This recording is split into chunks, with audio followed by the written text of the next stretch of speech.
Right now, News 3 investigates an East Side event venue after a deadly shooting there last week, and why police say this isn't the first time they've had problems there. Also, 6 years after a deadly explosion in Columbia County, the company still hasn't paid off its federal fines. What they're saying about those penalties. And later, buckle up as the DOT prepares for roads to get a little bumpier with temperatures rising. Welcome to News 3 now at 6. It's chaotic. There's a alley right by Lush closest to find us. We're here right now doing CPR.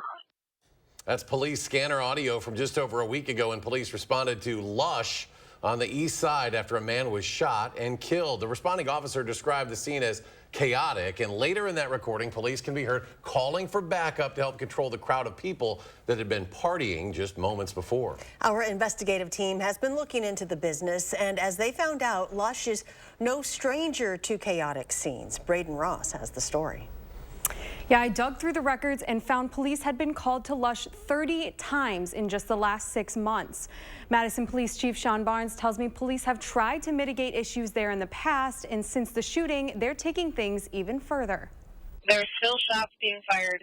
Just over a week ago, a chaotic private event at a local establishment called Lush turned deadly. We can't allow that in our city, and we have to do everything we can to ensure that people are safe. But those familiar with the spot say the violence wasn't surprising. Neighboring businesses didn't want to go on camera, but told News 3 investigates the event space is a problem spot for violence and disturbances, saying the parking lot was often littered with trash and broken bottles the morning after an event. Due to a legal dispute between the original owners, Lush hasn't had a liquor license since December. Guests at last Sunday's event were told to bring their own drinks.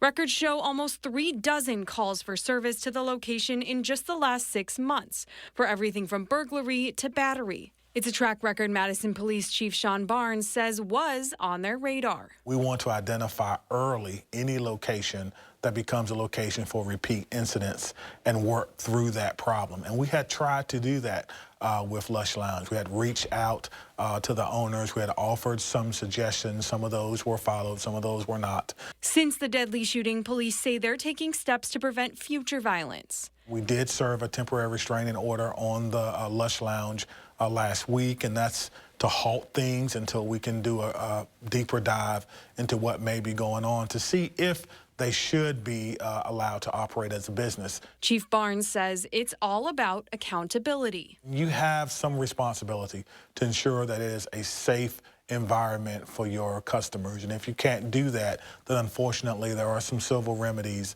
that we will be looking forward to. Now, Lush Lounge did not respond to requests for comment on the allegations, and police are still looking for any information related to last weekend's shooting. Meanwhile, in Fitchburg, 3 men were injured last night after a fight escalated into a shooting. Officers were called to the 2100 block of High Ridge Trail just after 7 o'clock for a report of shots fired. 2 men were found with non-life-threatening gunshot wounds. Police said a 3rd man arrived at a hospital with serious gunshot wounds a short time later. All 3 are now in stable condition. An investigation is ongoing. Continuing coverage on that recycling center fire in Columbia County that happened last week. Firefighters say they responded to multiple flare-ups over the weekend. Portage Fire Chief Troy Hasse says his department was called to the center 3 times, once on Sunday morning, then twice yesterday. Each time, firefighters were able to put out the flames. Last week's fire was the 2nd at the facility this month. Authorities in Richland County are investigating after they found a man dead at a campground last week. First responders were called to Bunker Hill Campground. That's in Cazenovia. And this was Thursday when Richland County Sheriff's Office described the circumstances surrounding the man's death as suspicious. Few other details have been made available, but officials say there is no danger to the public. A family's cat is dead after a fire at a Monona home earlier today. Monona Fire Department crews were called to the 5400 block of Pheasant Hill Road around 3 o'clock this morning. Firefighters found a garage and camper engulfed in flames and heavy fire spreading to a house. The family in the house and one of their pets were able to safely evacuate, but a cat was found unresponsive and later died. No other injuries were reported. The cause of the fire remains undetermined, and damages are estimated to exceed $750,000. The Madison Fire Department responding to 3 separate fires on Saturday that were started by improperly discarded cigarettes. Crews responded to fires located off I-90 at an apartment building on the 2800 block of Dryden Drive and outside the Dane County Courthouse. Madison fire officials are encouraging everyone to discard cigarettes in the proper containers and avoid throwing them out of vehicle windows. With all those fires being reported, the DNR is warning that fire risks will continue to increase as temperatures move into the upper 80s and even low 90s this week. Within the past week alone, the DNR and fire departments responded to more than 90 wildfires. That's around the state, and it burned nearly 30 acres. In order to prevent as many fires as possible, DNR officials plan to suspend burn permits for areas they regulate that are under the increased fire threat. So on that note, let's get word from Gary now, and his first warn forecast. Pretty quiet out there, Gary, and very warm. It is, and very dry, too. The humidity levels are down, and it's a good setup for wildfires. Visible cloud track shows some clouds to the west of us with some showers and thunderstorms, even a few over southeastern Wisconsin, but right now, most of Wisconsin precipitation free. You can see how these showers and storms popped up out to the west of us. But watch what happens on 6-hour future track radar. Boom, they just kind of fall apart because the air is drier as the showers and storms move eastward towards southern Wisconsin. There also is an air quality advisory until 11 p.m. tonight for high levels of ozone. The clear skies, the sunshine, and the light winds contributing to elevated ozone levels across much of Wisconsin. Those with respiratory issues should probably stay indoors this evening. High temperatures today, so far unofficially 87 Madison, 88 Janesville, but Boscobel and Lone Rock and La Crosse all hit the 90-degree mark. Right now, temperatures are still well into the 80s over much of southern Wisconsin, just a little bit cooler closer to Lake Michigan. Here in Dane County, 87 right now in Belleville, 87 in Middleton, and 86 degrees in Sun Prairie. Look for skies to be mostly clear this evening. Temperatures will drop into the middle 70s by 10 p.m. Later on, I'll take a look at a forecast that probably includes our first 90-degree day in Madison, as well as some chances for rain over the next few days. Gary, thank you. And tomorrow marks 6 years since that deadly explosion at the Didion Milling Plant in Columbia County. It was May 31st of 2017. We watched and waited with the village of Cambria as first responders rushed to the plant. 5 people were killed and 14 others were hurt in this incident. The U.S. Department of Labor determined the explosion was caused by dust hazards that could have been prevented if industry safety protocols had been followed. Today, years later, Didion still hasn't paid over $1.8 million in federal fines. Our Catherine Merck tells us why Didion says that hasn't happened. Didion appealed those fines back in 2017, saying at the time that they didn't agree with the violation categories and expected the appeal to take about a year. As of today, OSHA still considers the case open as Didion continues to contest the fines. The incident is also the subject of a federal case that saw multiple Didion executives indicted last year. Those charges included conspiracy to falsify records and trying to cover up federal violations that led to the explosion. Today, we also learned that one of the 6 men indicted, former environmental coordinator Joseph Winch, reached a plea deal earlier this month, pleading guilty to one of the conspiracy counts. As we approach 6 years since that explosion, we reached out to Didion, who sent the following statement today. Our thoughts and prayers remain unwavering for those affected by the incident 6 years ago. We will never forget. We are committed to continuing to serve our team, community, farmers, and customers with the highest safety and quality standards. In that same message to us today, Didion says the appeals process is ongoing, which is why the over $1.8 million fine hasn't been paid.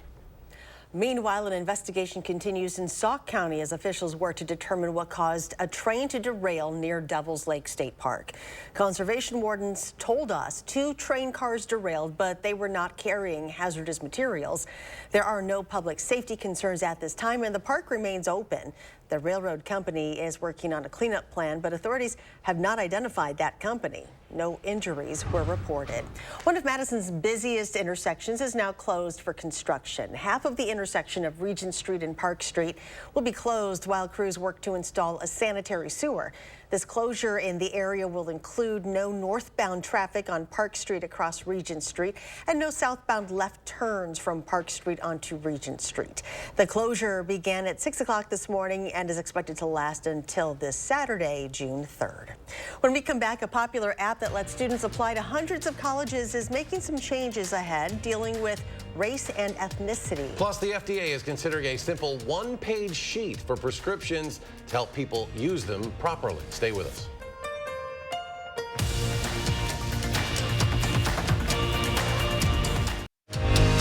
You're watching News 3 Now at 6. Another state neighboring Wisconsin is now legalizing recreational marijuana use. Today, Minnesota became the 23rd state to legalize adult use cannabis and the 3rd Midwestern state to do so. Under this measure, Minnesota residents who are 21 and older will be able to possess up to 2 ounces of marijuana flower in public, 2 pounds at home starting August 1st. Additionally, the legislation sets up an Office of Cannabis Management, which will oversee the regulation and sale of cannabis products in the state.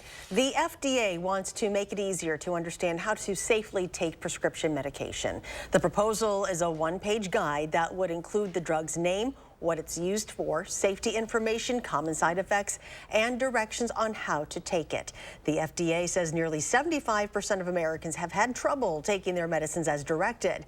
The public is being asked for input on the proposal during the next 60 days before finalizing the rule. A new study says more children and teenagers are having weight loss surgery. The number of youth ages 10 to 19 having metabolic and bariatric surgeries has been rising since 2016. Between 2020 and 2021, it jumped 19%, even as the number of adults having the surgery dipped because of the pandemic. Now, according to the CDC, childhood obesity impacts 1 in 5 children and teens in the U.S. More than 1,000 colleges in the United States allow students to apply for admission through what's known as the Common App. And soon, those colleges will be able to hide information about a student's race and ethnicity. The Common App says it's making the change to allow colleges to do that starting August 1st. The decision could diminish the number of Black and Hispanic students in higher education. The move comes ahead of the Supreme Court's ruling that would likely ban colleges and universities from taking race into account when admitting students. Still ahead, the TSA releases some of the travel numbers from the holiday weekend. Also, it's a problem that pops up every year when temperatures heat up. What the DOT says you can do to avoid a buckling road. Plus, those summer-like temperatures continue, but could we see a thunderstorm tomorrow? Well, Gary has a complete forecast after a short break. You are watching News 3 Now at 6. With those temperatures rising, the risk of roads buckling increases. In fact, the Department of Transportation says portions of eastbound Highway 12 in Sauk County are closed right now due to a pavement buckle. The Wisconsin DOT is reminding drivers to be aware since pavement buckling can cause heavy damage to vehicles. Kyle Pozorski has this report. Well, right now we're going through some hot weather, which is one of the #1 reasons for roads buckling. The DOT says staying aware on the roads is the best way to avoid hitting a buckled area. What you would call like a little explosion of concrete to shoot up, and that's really what a buckle is. Barry Pay from the Wisconsin Department of Transportation tells us the state agency wants to make sure drivers are aware of an increased risk of road buckling. You will see material on the road. You'll see concrete laying out there that shouldn't be, so chunks of concrete, spalls of concrete. Looks like little rocks or debris on the pavement. The buckles happen because the change in the seasons. When temperatures go from being cool to very hot, slabs of the pavement expand and push against one another, creating that explosion. And then when it starts to expand again in the summer, there's no room for it to give, and therefore that's what causes that buckle. The problem is unavoidable, says Pay, which is why drivers need to use caution to avoid damaging your car, as well as workers repairing those areas. They'll come out there and clean up the debris and patch in the pavement so you have a safe driving surface. So move over, slow down, give people room to work. It's the same safety message we have for our construction zones as well, as we want people to slow down and be safe. When the buckles do happen, he says the DOT works to get crews in place to fix them as soon as they can. Kyle, thank you. And if Memorial Day weekend is any indication, summer is going to be a very busy travel season. The TSA says more than 12 million people were screened beginning on Thursday. That surpasses pre-pandemic 2019 by about 180,000 passengers. The busiest day was Friday, nearly 3 million travelers. And summer may not officially have started yet, but sure feels like it out there. Gary has a complete forecast. Yeah, those temperatures mid-80s to around 90 degrees have caused some pavement buckles. We just told you about US 12. Southbound, the eastbound lanes here, just to the north of West Baraboo, that is closed right now because of a pavement buckle. So this is coming southward out of the Lake Delton area. Probably have to take Ferndale Road in order to bypass that area. But in 3 things you need to know about the weather, it'll be very warm again tomorrow. High temperatures probably in the upper 80s. A few places could hit the 90-degree mark. And then we'll look for high temperatures right around 90 in Madison for Thursday, Friday, and Saturday. The only exception will be is if we can get a shower or thunderstorm to pop up. And right now, those are just low rain chances, probably around the 30% range for the next few days. There also is an air quality advisory for much of Wisconsin until 11 p.m. tonight for high levels of ozone. Those susceptible to respiratory issues probably want to stay inside for this evening. You can see showers and thunderstorms have popped up from far northwestern Wisconsin to around Hudson and then down to north of Waterloo, Iowa. But as we look at 6-hour future track radar, those showers and storms don't make it here. It's possible there could be a shower or storm that pops up closer to Lake Michigan. There's a lake breeze here, and that might force the air upward to get a shower or storm, but that would probably be east of our viewing area over southeastern Wisconsin. But you look at the rain in general, this is basically from now through Friday evening. We're looking at generally less than 1/10 of an inch of rain over southern Wisconsin. There'll be areas that pick up an inch or two in heavier shower or thunderstorm, and then about 80% of the area around it might not see any rain at all, so it just kind of averages out. As we look at current temperatures, they're still well into the 80s away from Lake Michigan and even near Lake Michigan. Milwaukee right now at 81 degrees. Chicago has cooled off to 86. They were at 90 earlier today. Across most of the Midwest, temperatures are well into the 80s. The only exception, the areas where there's clouds and a few showers. That's cooling temperatures down there a bit, and that's where the moisture levels are a little bit higher. Dew point temperatures are right around 60 in that narrow band. Notice in Wisconsin, they're mainly in the 40s. So as those showers and storms try to move eastward in that dry air, boom, they just kind of fizzle out. So as we check out the forecast, there is an air quality advisory again till 11 p.m. for all of southern Wisconsin. Plan to unite in Dane County. Look for a low of 62 in Brooklyn, 60 in Waterloo, and 61 in Cottage Grove with mostly clear skies across the rest of southern Wisconsin. 56 for the low in Wautoma, 62 in Fond du Lac, and 62 for the overnight low temperature in Platteville. For tomorrow, look for very warm conditions. It'll be partly sunny, high temperature at 88, and there is a slight chance for a shower or thunderstorm during the afternoon hours. In fact, this is 1:30 tomorrow afternoon. Maybe a shower or storm, again, popping up along that lake breeze front, and maybe a couple more out to the west. But you can see how widely scattered they are. Most areas aren't going to see any rain, and this is at 4 p.m. tomorrow with temperatures up in the upper 80s to lower 90s. By the time we get to 8 o'clock, the showers and storms pretty much are gone, and looks like we'll see a dry night with temperatures dropping only to the mid-60s by Thursday morning. And then just as we head into the noontime hour, we'll start to see some showers and storms pop up in the afternoon. They'll be hit and miss, and high temperatures will be in the mid to upper 80s to around 90. But again, a few areas will cool down if they get a shower or thunderstorm, but the rainfall amounts will be spotty. Some areas could pick up a ½ inch to an inch of rain. Many areas not seeing any rain at all, and the areas that get rain generally will be pretty light. First warn 7 to 10 day forecast, again up around 90 Thursday, Friday, and Saturday. Right now, the weekend looks dry. A slight chance for a thunderstorm Monday afternoon, and then temperatures drop off a little bit, but still stay slightly above normal through the rest of next week. Maybe a shower or thunderstorm chance about Friday of next week. If you're looking to get out to one of Wisconsin's state parks, there's no better time than this weekend. June 3rd and 4th marks the 11th annual Free Fun Weekend. State park admission fees, fishing licenses, and trail passes will be waived during those days. All state parks and trails will be open from 6 to 11. All-terrain vehicles like ATVs will not need to be registered, and a trail pass won't be required to ride state ATV trails. Fishing regulations such as bag and length limits still apply. All DNR boat launches will also be open. And coming up in sports, Wisconsin volleyball is just about set to head overseas. Why they say the trip to Europe is both business and pleasure. That's next on News 3 Now.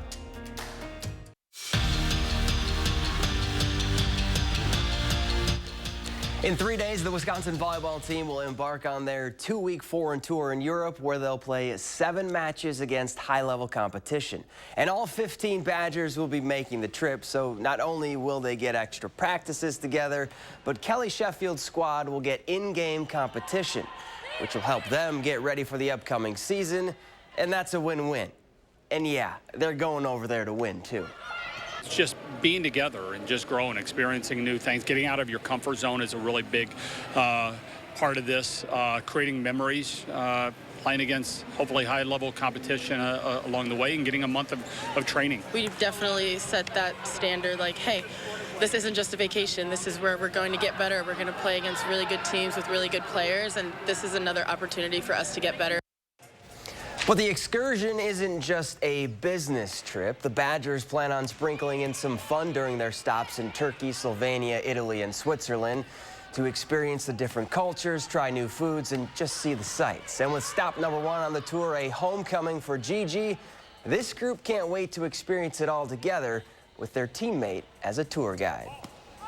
Learning about the different cultures and the different countries that we're going to visit. So that's been super exciting as well, especially since we're going to Turkey first. And Gigi is from Turkey, and she was kind of telling us all about it. We try to max out. We'll compete like crazy, but we're going to go see the highlights and you know, hopefully eat good food and drink and be able to see some of the great places around there, and then go and play high-level competition at night. And boys golf sectionals were held this morning across Wisconsin, and here are the teams that punched their ticket to next week's state tournament. In Division I, Waunakee, Middleton, Milton, and DeForest. Joining them at Black Wolf Run in Division II, Edgewood and Edgerton. And not pictured because we ran out of space on the graphic in Division III, Mineral Point, Barneveld, and Cambridge. And I forgot to ask Kelly Sheffield if there was an extra spot on the plane that I could go. So. Yeah, not in the budget. No, no. Unless they're paying. No. Quick final check with Gary. Yeah, temperature's still well into the 80s. Looks like we'll drop to the low 70s by late evening. All right, Gary, thanks. Thanks for joining us for News 3 Now at 6. Enjoy your evening, and we'll see you back here at 10.